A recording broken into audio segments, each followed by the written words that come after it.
Имахме ние, моите играчи и јас, каде да збориме, значи тоа беше теренот.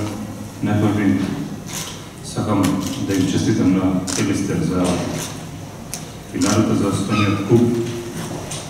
Ви реков и вчера дека ние сме само во партија, ако сме фаворити, не треба да значи дека ќе ни биде лесно.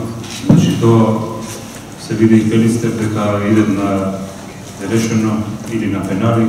Истото и ние го боравме голот, тој гол што многу ни недостигаше, но за жал не можевме да го постигнеме. Сакам јавно да им се заблагодарам на љубителите на Шкендија и на неверните наши навивачи, балисти кои вистина го дадаа својот испит, го положија, фер беа, коректни, не сакам да навлезем во ситни провокации.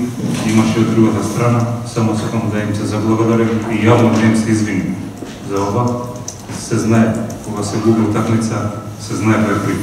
Тренерот во оваа ситуација е јасно. Два пута не мога да освоим. Стигнах до финале во Българија со Пирин, Благоевград, малки одбори. Много е трудно да стигнеш до финале со Пирин, Благоевград, кога имаш Догорец, Левски, ЦСК. Стигнах и во Албанија со Пирис Балш, малки еден клуб.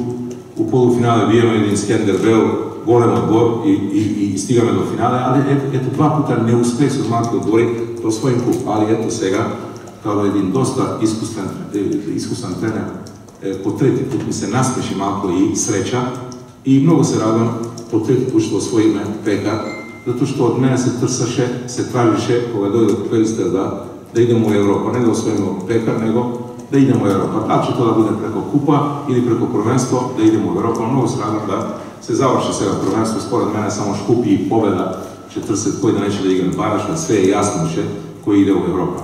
Видите, не беше лесно.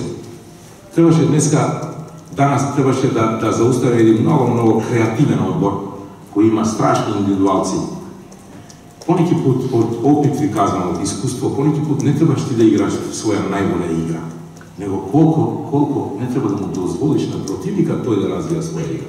Тамо ние успехме практически да прво зауставиме Шкендија. Знаехме да ако прво зауставиме ние Шкендија, тогава ќе ни дојдат и моменти кога ќе можеме и да даваме гол. Така и стана. Ако се сещате, Лукас на второ полувреме можеше да даде гол, Бажи беше сам пред голмана.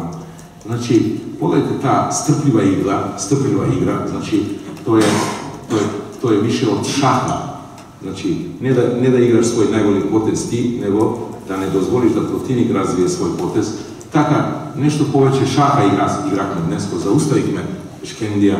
Погledajte един Ибраими, нема нешто повеќе направено, нема нешто Асани повеќе направено. Тоа се велики звезде, големи футболисти, милина да ги гледаш, като тренер, уживам да ги гледам у креативност, какви са големи индивидуалци. Але ето на крајето, пак ви казвам, FIFA, правила на FIFA, пенали, концентрација и победихме, много се радвам, и се радвам на още нешто, што протиче на ферплей, зато казахме пред конференција да ферплей е много важен.